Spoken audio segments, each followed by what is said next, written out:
बोलती पुस्तके. ज्यांना वाचनाचा नाद त्यांना बोलती पुस्तके घाली साद. आमचं चॅनल सबस्क्राईब करा आणि सबस्क्राईब करायला इतरांनाही सांगा. नमस्कार श्रोते मित्र हो, बोलती पुस्तके सादर करत आहे लेखिका नीलम मानगावे लिखित कथा न संपणारी गोष्ट. सदाभाऊंनी डोळे उघडले. गाढ झोपेतून जाग आल्यासारखी वाटली त्यांना, पण काही समजायच्या आतच पुन्हा झोप लागली. थोड्या वेळाने पुन्हा डोळे उघडले. कुठे आहोत आपण? अंग असं आखडल्यासारखं का वाटतंय? विचार करत असतानाच पुन्हा झोप लागली. थोड्या वेळाने पुन्हा जाग आली. असं का होतंय आपल्याला? सारखी झोप कसली येते? रात्री पार्टीत जास्तच घेतली की काय? पुन्हा त्यांनी पापण्या उघडल्या. पापण्यांना ताण दिला. पाहिलं तर हे आपलं घर नव्हं आणि कुठे झोपलो आहोत आपण? त्याने हात हलवण्याचा प्रयत्न केला. हात सहजी हलत नव्हता, तरी पुन्हा हलवण्याचा प्रयत्न केला. एवढ्यात दादा दादा थांबा, आवाज आला. अभिषेकचा आवाज दिसतोय. त्यांनी पाहिलं. अभिषेक आपल्या जवळच बसलाय. त्यानं आपला हात आपल्या हातावर ठेवलाय. अगदी दादांनी डोळे उघडले. त्यानं असं म्हणताच त्याची बायको विना जवळ येऊन म्हणाली, दादा कसं वाटतंय आता? म्हणजे काय झालंय मला? दादांना असं विचारायचं होतं, पण विचारता आलं नाही. ओठ हालत होते, पण शब्द फुटत नव्हते. अभिषेकनं धरलेल्या आपल्या हाताकडे त्यांनी पाहिलं तर हाताला सलाईन लावलेली. म्हणजे आपण हॉस्पिटलमध्ये आहोत तर? काय झालंय मला? हळू आवाजात उजवा हात प्रश्नार्थक हलवत त्यांनी विचारलं. काही नाही, थोडी चक्कर आली होती बस. एवढंच ना? आवाज अगदी क्षीण होता. हो दादा, एवढंच, विनाने दुजोरा दिला. त्याने आता नीट डोळे उघडून इकडं तिकडं पाहण्याचा प्रयत्न केला. म्हणाले, कोणाचं हॉस्पिटल हे? तुमच्या मित्राचं, डॉक्टर कवढेकरांचं. चांगली AC रूम दिली की सुरेशनं. तुम्हाला ACची सवय असल्याचं माहिती आहे ना त्यांना? सदाभाऊ हसले. म्हणजे तसा प्रयत्न केला. कुठं आहे सुरेश? बोलव त्याला. असं म्हणता म्हणता त्यांना पुन्हा ग्लानी आली. दिवसभर असंच चाललं होतं. संध्याकाळी मात्र चांगली जाग आली. आता बरंच ताजं वाटत होतं. काय झालंय रे मला? त्याने आता व्यवस्थित विचारलं. सांगितलं ना थोडी चक्कर आली होती म्हणून. त्यासाठी ॲडमिट करावं लागलं आणि सलाईन? हे काय चाललंय हे? जरा सरळ सांगा बघू मला. दादा उठून बसायला लागले, पण त्यांना उठता आलं नाही. नाही पप्पा, उठू नका, अभिषेक म्हणाला. अरे पण का? का उठू नको? काही सांग ना स्पष्ट. काय झालंय काय मला? दादा, तुमचं ऑपरेशन झालंय, असं विना म्हणताच त्याने आश्चर्याने विचारलं. ऑपरेशन माझं? कसलं ऑपरेशन? काय झालंय मला? तुमची किडनी बदलावी लागली. काय? ते केवढ्यांदा तरी ओरडले. अशा अचानक? काल तर मी बरा होतो आणि अचानक काय झालं मला? काल नाही दादा, 6 दिवस झाले त्याला. म्हणजे? दादा, 6 दिवसांपूर्वी तुम्हाला चक्कर आली होती. तुम्ही पार्टीतच बेशुद्ध पडलात. म्हणून तुम्हाला हॉस्पिटलमध्ये आणलं तर BP सारखा कमी जास्त व्हायला लागला. मग? जाऊ दे दादा, विना म्हणाली. सांगू नंतर. नाही नाही, मला आत्ता समजायला हवं. आत्ता समजायला हवं मला काय झालंय ते. जास्त घेतली होती का मी? ती तर तुम्ही नेहमीच घेता. आई किती ओरडते, पण तुम्ही ऐकत नाही. त्याचा हा परिणाम. जाऊ दे ना, आता झाले ना व्यवस्थित. विनाने नवऱ्याला अडवलं. पुढं ती सदाभाऊंना म्हणाली, तुम्ही शांत झोपा दादा, जास्त विचार करू नका. तुम्ही सांगितलं नाही तर मी जास्त आणि वेडावाकडा विचार करीन. त्यापेक्षा तुम्ही खरं सांगा, म्हणजे मी आहे ते स्वीकारीन. ऑपरेशन व्यवस्थित झालंय ना? अगदी 100% व्यवस्थित झालंय. मग कसली काळजी? आता सांगा बघू मला सगळं. साधी शुद्ध हरपली आणि मला ते 6 दिवसानंतर समजतंय. असं कसं शक्य आहे हे? आणि त्यासाठी किडनी बदलावी लागली? मला सरळ सांगा बघू सगळं, त्याशिवाय मला चैन पडायची नाही. सांगतो. खरं खरं सांग. शपथ घेऊ का कोर्टात घेतात तशी? अगदी वकील शोभतोस. दादा मलूल हसून म्हणाले, कोर्टात काय, तुम्ही लोक गीतेवर हात ठेवून शपथ घ्यायला सांगता. खोट्या शपथेनं गीतेचं काय होईल याची काळजी कोणाला? यापेक्षा तू माझी शपथ घे आणि सांग. सांगतो, अभिषेक म्हणाला. सांगतो सगळं आणि खरं खरं सांगतो. मग तर झालं. दादा हसले. बोल. बेशुद्धावस्थेत मला हॉस्पिटलमध्ये आणलं. पुढं काय? 6 दिवस सुरेशनं तसंच कोपऱ्यात ठेवून दिलं का? तसंच कसं ठेवतील दादा? डॉक्टर काका प्रयत्नांची शिकस्त करत होते 4-5 दिवस. म्हणजे काय झालं कुणास ठाऊक. तुमचं ब्लड प्रेशर स्थिर राहत नव्हतं. सारखं कमी जास्त व्हायला लागलं. अचानक रक्तातील साखर वाढली. एकामागून एक कॉम्प्लिकेशन्स वाढतच गेल्या. एक किडनी फेल झाली. पाठोपाठ लिव्हर खराब झाली. सगळं इतक्या झटपट झालं की काय करावं डॉक्टरांनाही समजेना. सगळ्या स्पेशालिस्टना बोलावून घेतलं, पण तरीही काही उपयोग होईना. डॉक्टर घामाघूम झाले. मग आमचा कुठून धीर निघायला? आणि काही सांगता येत नाही. डॉक्टर म्हणाले, आम्ही प्रयत्न करतो आहोत पण लिव्हर काम देत नाही. 4 दिवस असेच गेले. ICU मध्ये ठेवलं. औषध इंजेक्शनचा मारा केला अक्षरशः, पण तुमची बॉडी रिस्पॉन्सच देत नव्हती. शेवटी दुसरी किडनीही खराब झाली. अशात संपली सगळी. ऑपरेशन करून किडनी रोपण करणं हा एकच पर्याय होता. वाटेल तेवढा पैसा खर्च करण्याची तयारी होती, पण किडनी डोनर मिळेना. तुम्ही मृत्यूशी झुंजत होतात आणि महत्त्वाचे 1-1 मिनिट वाया जात होतं. रक्ताची गरज होती, पण शिवसेनेचा संप असल्याने सगळं बंद. रक्त मिळत नव्हतं, डोनर मिळत नव्हता. माझं रक्त तुम्हाला मॅच होत होतं, पण मी इतका घाबरलो होतो की डॉक्टर माझं ब्लड घेईनात. फोनाफोनी, SMS, नेटवरची शोधाशोध, जंग पछाडलं, पण काही यश येत नव्हतं. आता सुद्धा अभिषेक थकल्यासारखा घामाघूम झाला. मग किडनी कुठं मिळाली? कुणी दिली किडनी? अभिषेक खिडकीतून थेट बाहेर पाहत म्हणाला, मिळाली शेवटी. एक डोनर मिळाला आणि मग तुम्ही वाचलात. लिव्हर पण ट्रान्सप्लांट करावं लागलं. ते कुठं मिळालं? ते मिळवलं डॉक्टरांनी. Thank God.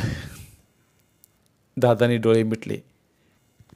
कुठल्या कुठल्या प्रसंगातून गेलात तुम्ही. बरं, किडनी ज्यानं दिली त्याला व्यवस्थित पैसे दिलेच ना? हो दादा, विनामध्येच म्हणाली. आधी तो नकोच म्हणाला पैसे. म्हणाला तुमचा जीव वाचला की झालं, मला पैसे नकोत. उलट माझा जीव सार्थकी लागला म्हणेन मी. एका किडनीवर कसाही जगेन. बापरे, दादा आश्चर्यानं म्हणाले. असे लोक आहेत आजच्या जगात. कमाल आहे. कोण आहे तो माणूस? मला भेटायचंय त्याला. कुठला? कोण? कुठे राहतो तो? पत्ता दिलाय त्याने, पण त्याच्या मुलीनं नेलं त्याला आपल्या गावी. म्हणाली मी औषध पाणी करेन तिथंच. भेटायला हवं रे त्याला. पैसे तर दिलेच ना व्यवस्थित? हो, तो नको म्हणत असतानाही 4 लाख दिलेत. बरं झालं, देवासारखा मत्तीला आला म्हणायचं. एवढ्या बोलण्यानेही दादांना थकवा आला. डोळे मिटून दादा पडून राहिले. झापडी आली डोळ्यावर. पै पाहुणे, मित्र, व्यावसायिक, स्नेही सगळे भेटायला येत होते. आस्थेनं चौकशी करत होते. आनंद व्यक्त करतानाही गहिवरत होते. सदाभाऊंची पत्नी अंजनाही रोज येऊन जात होती. अभिषेक आणि विनाजवळ होते. दोघं चांगली देखभाल करत होते. न राहून एकदा त्यांनी बायकोला विचारलंच, अंजू, हॉस्पिटलमध्ये तू का राहत नाहीस? अभि आणि विना आहेत ना? तिनं सहज हसत म्हटलं. मी आणि काय करणार आहे वेगळं? हो ग, पण तू राहिलेलं वेगळं, त्यांचं वेगळं. हो, पण ते खुशीनं राहतो म्हणाले. मग मी कशी म्हणणार मीच राहते म्हणून? घरातलंही पाहायला कुणी हवंच ना. शिवाय मला त्या औषधातलं वगैरे काही समजत नाही. इंग्लिश वाचता येत नाही. डॉक्टर काय सांगतात ते नीटसं समजत नाही. मग मी राहून काय उपयोग? त्यापेक्षा ती दोघं शिकलेली आहेत म्हणूनच मी त्यांना राहू दिलं. माझ्यापेक्षा त्यांचं असणं जास्त महत्त्वाचं आणि गरजेचं होतं. खरंय तुझं. आणि तुझ्याच्यानं एवढी धावपळही झाली नसती. चांगला निर्णय घेतलास तू. 8 दिवसात सगळे येऊन गेले हॉस्पिटलात. पण त्यांची आई अजून आली नव्हती. त्यांना समजत नव्हतं आई कशी काय आली नाही एकदाही. आपल्याशिवाय ती कधीच राहायची नाही. मग ती आली कशी नाही? आजारी वगैरे तर नसेल ना? तिचंही तसं वय झालंच होतं. 70 ओलांडली होती तिनं. आई म्हणजे सदाभाऊंचं दैवत, त्यांचा जीव की प्राण. त्यांना 2 मुली आशा आणि उषा. आणि सदाभाऊ एकटेच. अर्थातच मुलींपेक्षा मुलावर जीव जास्त. तरुणपणे आलेलं वैधव्य सांभाळत त्या जगल्या ते मुलांसाठीच. स्वाभाविकच त्यांचं विश्व सदाभाऊंशी जोडलेलं, त्यांच्या भोवतीच फिरत राहिलेलं. आईची आठवण झाली तसं त्यांनी विनाला विचारलं, काय ग, आई कुठं आहे? आली नाही एकदाही? अशी न येता राहायची नाही ती. दादा, आजी गावात असतील तर ना? म्हणजे कुठे गेली ती? ताई आत्यांकडे गेल्या आहेत त्या. अचानक? हो ना, ताई आत्यांच्या मुलीचं म्हणजे संजीव ताईचं ऑपरेशन करावं लागलं. अचानक गर्भाशयाची पिशवी काढावी लागली. ताई आत्या दवाखान्यात. घरात कुणीतरी हवं म्हणून आजी तिकडे गेल्यात. अच्छा, म्हणून दिसली नाही होय ती? हो ना, तरी आल्याच असत्या त्या. पण तुमच्याबद्दल त्यांना काही कळवलंच नाही आम्ही. उगाच काळजीनं धावत पळत येणार. नाशिक का जवळ आहे यायला? वयही झाले त्यांचं आता, म्हणून त्यांना काही सांगितलंच नाही आम्ही. ते बरं झालं. फार हळवी आहे ग ती माझ्या बाबतीत. सगळं सोडून पळत आली असती. म्हणूनच सांगितलं नाही. तिथं ताई आत्यांना गरज होती. इथं काय, आम्ही आहोतच सगळे. मग कशाला घाबरवायचं त्यांना? सदाभाऊंनी समाधानानं मान हलवली. जवळजवळ 12 दिवसांनी सदाभाऊंना डिस्चार्ज मिळाला.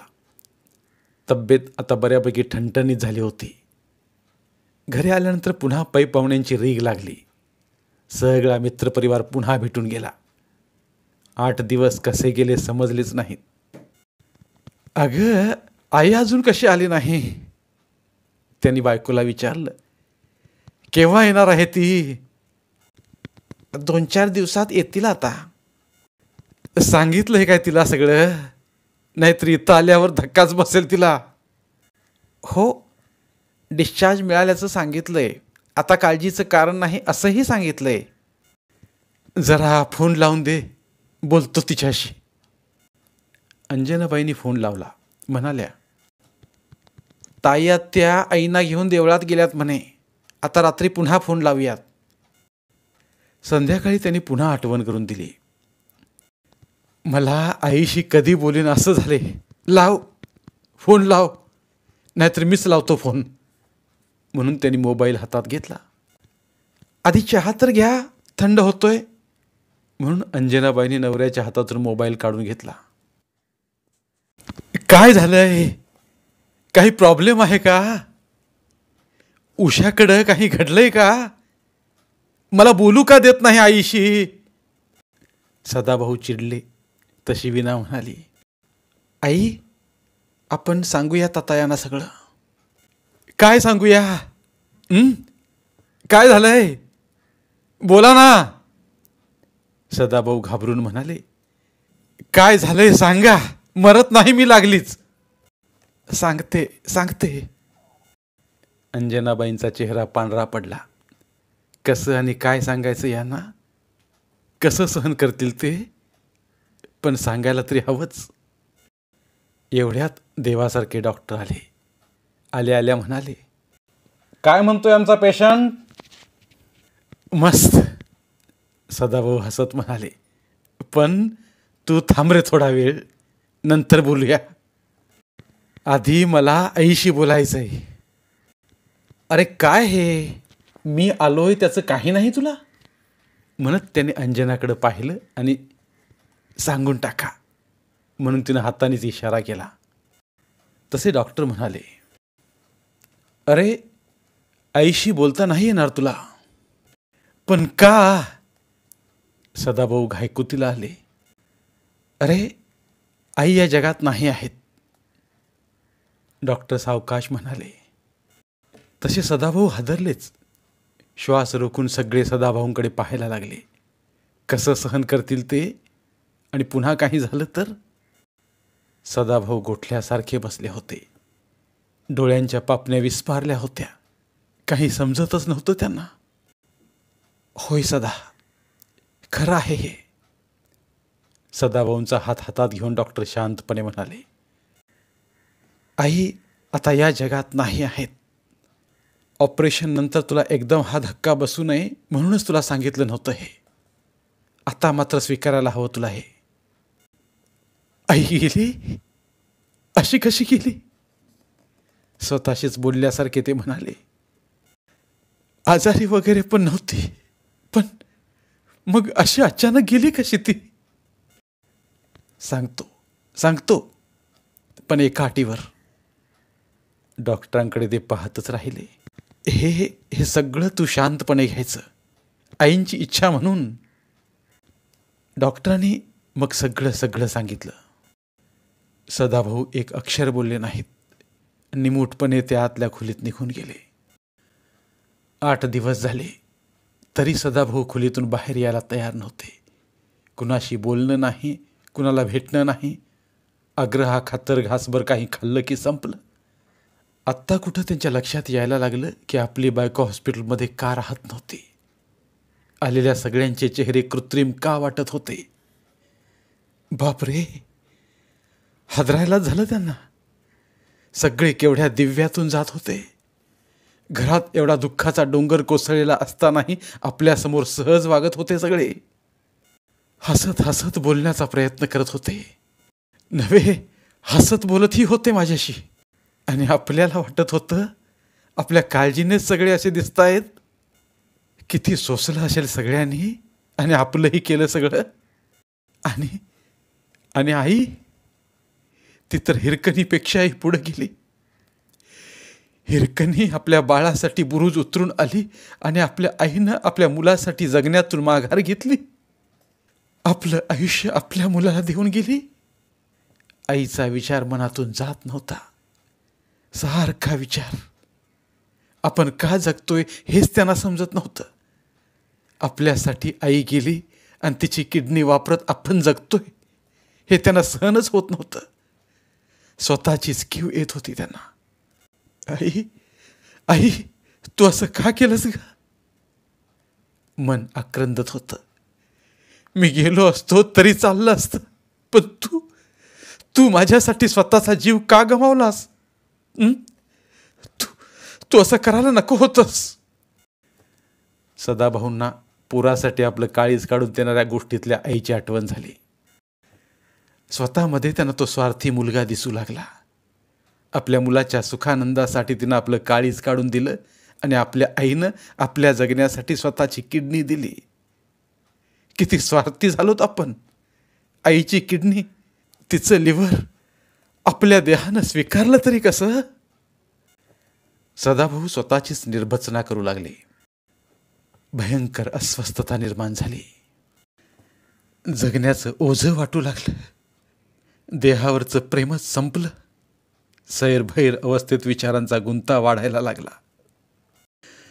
का जगतोय आपण? कशासाठी जगतोय?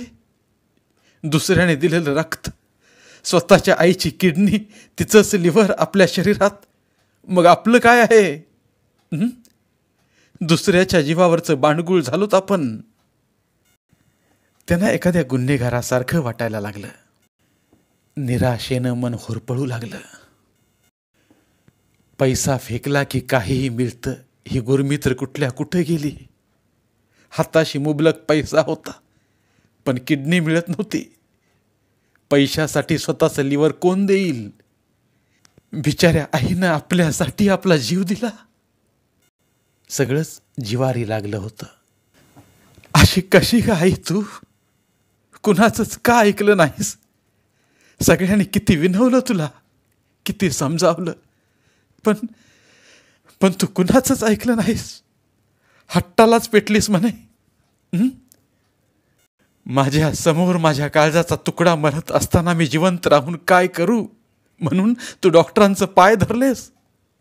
माझी किडनी घ्या आणि माझ्या पोराला वाचवा म्हणून तू आक्रोश केलास. डॉक्टरांनी नकारही दिला. सगळ्यांनी विरोध केला. तुला गप्प बसवण्याचा प्रयत्न केला.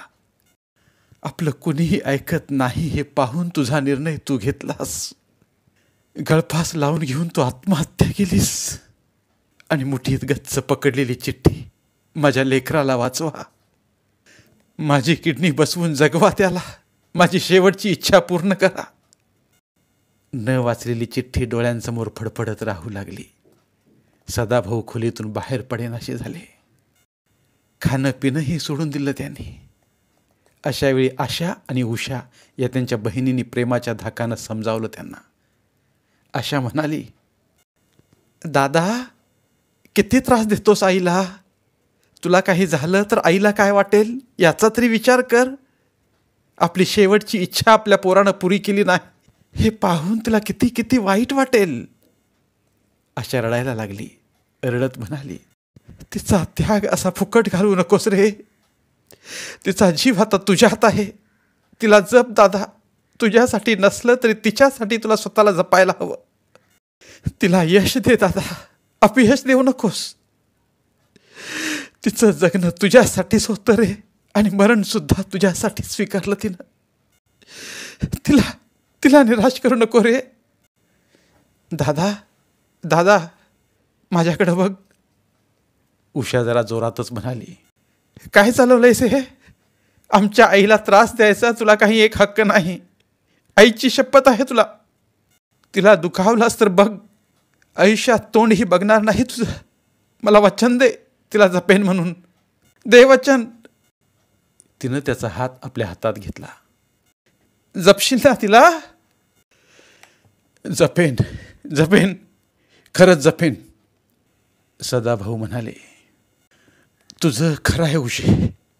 आई कुठं गेली नाही. ती माझ्याजवळ आहे. मी तिला कधी अंतर देणार नाही. जपेन मी तिला, नक्की जपेन. आणि सदाभाऊ पहिल्यांदाच धाय मोकलून रडू लागले.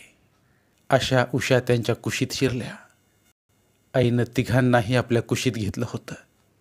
आई जणू म्हणत होती, वेड्यांनो, आई कधी संपते का रे? का तिची गोष्ट संपते? धन्यवाद. पुन्हा भेटूया एका नवीन कथेसोबत. मराठीतील प्रतिभावंत लेखकांचं साहित्य, कथा, कादंबऱ्या ऐकण्यासाठी आमचं बोलती पुस्तके हे चॅनल सबस्क्राईब करा. आणि मराठी साहित्याचा प्रसार करण्यासाठी प्रत्येक मराठी माणसाला सबस्क्राईब करण्यासाठी आवाहन करा. आणि बोलती पुस्तके या साहित्य चळवळीत सहभागी व्हा. आपले पुन्हा एकदा धन्यवाद.